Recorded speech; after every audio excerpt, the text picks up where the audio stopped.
Hey guys, and good morning. My name is Alex and I'm with Precision Auto Source, and I decided to make a quick video to show you guys a couple of cars. Instead of doing one individually for each car, I decided to do one for both of them that can be daily drivers. And no, it's not that. That's obviously not a daily driver. That's my track car, but we will get to that in a second.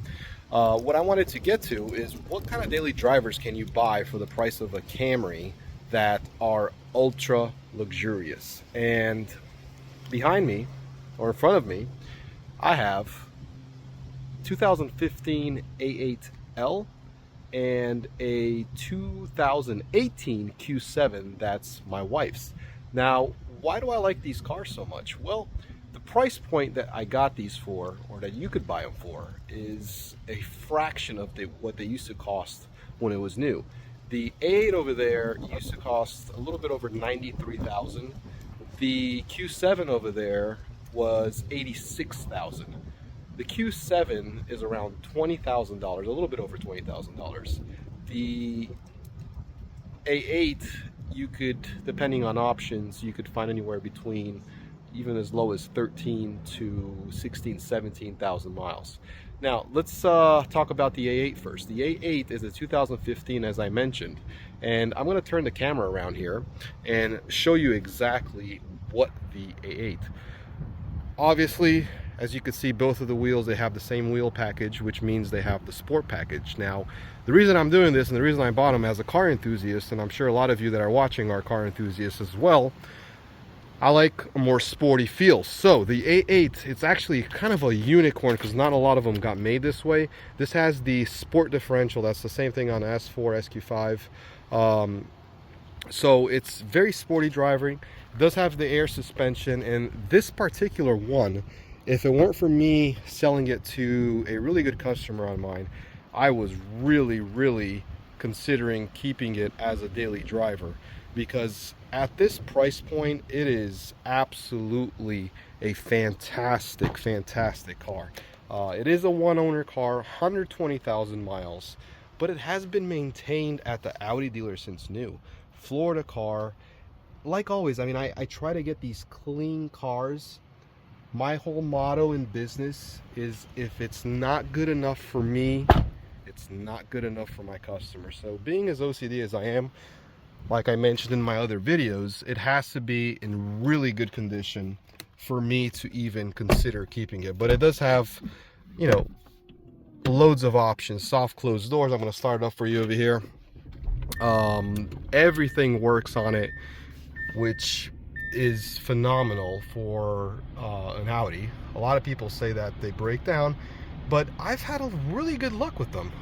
I guess it's just buying the right ones, buying the ones that have a full history. And I'll make a video on what do I look at when I buy cars, but that's coming later. And there's also a video with this car, hopefully by the time this video gets posted, of the underneath. I did do a little bit of maintenance. Now, it did require the air suspension be replaced, but we replaced that with lifetime units.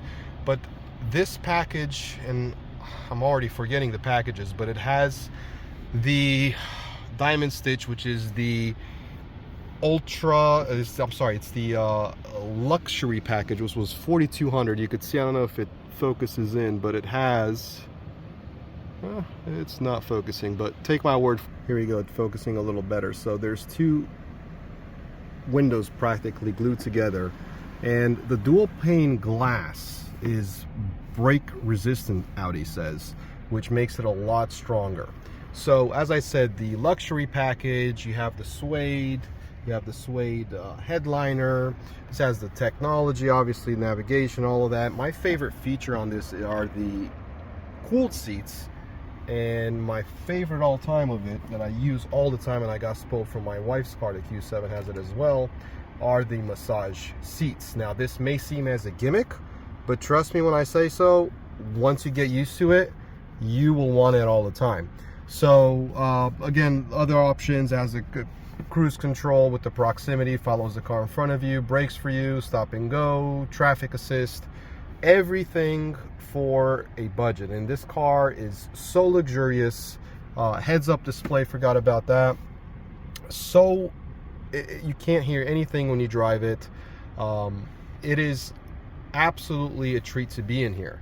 So that brings me to my main reason for making this video is why in the world would someone want, well, a lot of people that are, I'm guessing, the car enthusiasts, Toyota Camry or Nissan Sentra or something of that caliber when you could be driving one of these. And I could answer my own question. It's because of reliability.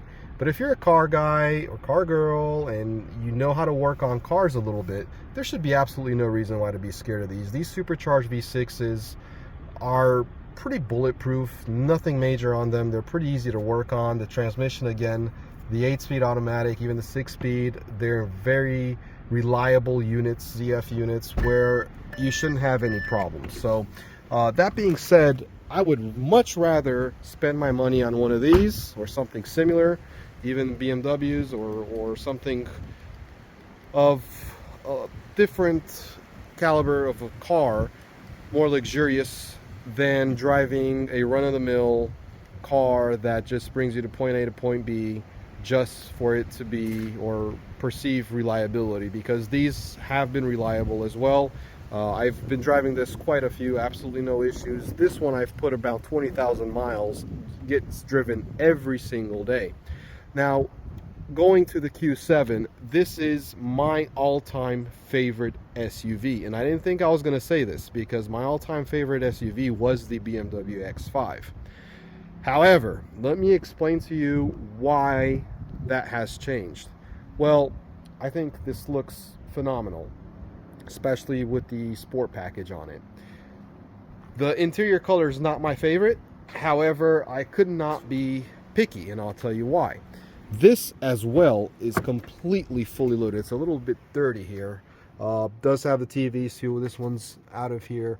But as you could see, the suede headliner, and I'm showing you the suede headliner and door inserts because that is a giveaway that the car has the luxury pack as well.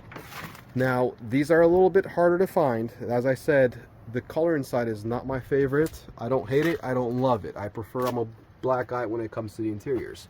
But it has this button over here as well, lowers, raises the car for you to put things in the boot a little bit easier. And it did help when, show you an example. Inside my shop I have another E46, but that's not what we're talking about. Have my son's go-kart, and I had to lower it so I could lift that by myself and put it in there. So stuff like that that you don't think of, that's what you would use it for. But going back, towing, as you can see I have a hitch. There is my track car, which is an E36 M3. Tows beautifully, and not only it tows beautifully, does have the air suspension, where a lot of X5s just have the air suspension on the rear. This is on all four corners. Heated seats in the back. This one's fully loaded as well. Soft closed doors. Every option you could dream of. The only option that this car does not have, and the only option it does not have, is the, well, I'm sorry, there's two. The night vision, I believe you could get with this, and you could also get the Bang & Olufsen sound system. This one's a little more updated, being a 2018, but again, price point wise, it's around the same. So I will show you, has the Audi cockpit display. This has not thrown a check engine light, giving me one single problem, and it gets driven every single day. I do take care of it. I do change the oil. I do, speaking of oil, whenever, every 5,000-6,000 miles, I have to add about a half a quart. When it tells you to add oil, you better add oil. A lot of people go with these cars and don't add any oil, and their engines blow up and they blame Audi for it. Well, the car told you to put oil in it. And yes, the Audis do consume a little bit of oil.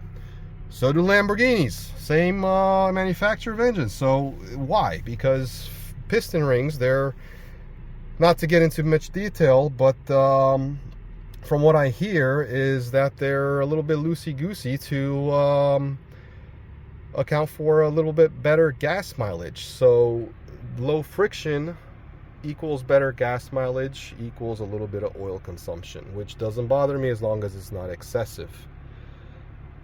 The car again has same option repeats over here, the cruise control. This one has the drive select, so does the other one, but this one you could actually choose from the button over here. You will also notice that this one has the lift off-road. The package that this one has, again, that's a rare, it has the four-wheel steering package or option, that all four wheels steer on it, and makes for tighter U-turns, better handling, etc., etc., and also gives you the optional trunk raise lift, and you could lift the car a lot more for off-road.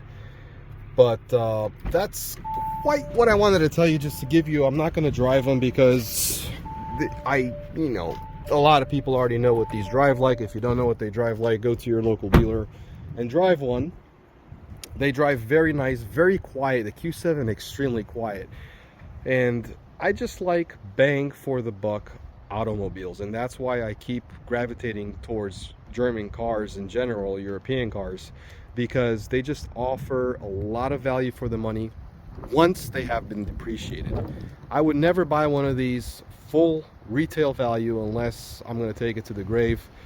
I like bang for the buck, and to me these luxury cars are exactly what I like when buying vehicles. Now there is a point where I will stop, you know, if it's something, a Mercedes, that it's a V12 twin turbo and it's misfiring and giving a bunch of issues, then yeah, I would stay away from those. But these cars that have been mass produced, that are not that rare but do have a lot of packages as far as options, I would definitely consider, because they just offer a much better and enjoyable driving experience your way to work. So we're going to the track car now. Now, as far as the car tows, the Q7, really quick, not going to make a whole video on how it tows, but I will tell you it tows beautifully, better than the X5. I think it handles, and not only that, I get 21 miles a gallon towing this thing around 75. Cruise control, getting a massage, and having my Distronic cruise control on. So that's why I love this car. Doing that, it just makes life a lot easier when towing.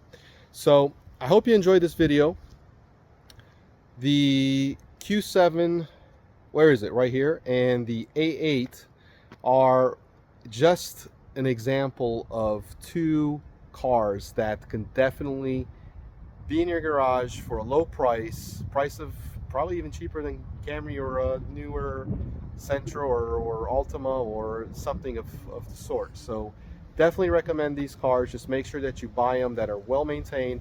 Pull your Carfax history, make sure all the maintenance has been done. Let someone else do that for you, and then when you purchase it, you should be okay, other than regular maintenance. Once those high dollar items have been fixed or addressed during the lifetime of the vehicle, you should be really good for another 100,000 miles. If you have any questions, please let me know, and as always, please subscribe. I'm starting this channel just to inform you guys and try to help the community. Thank you.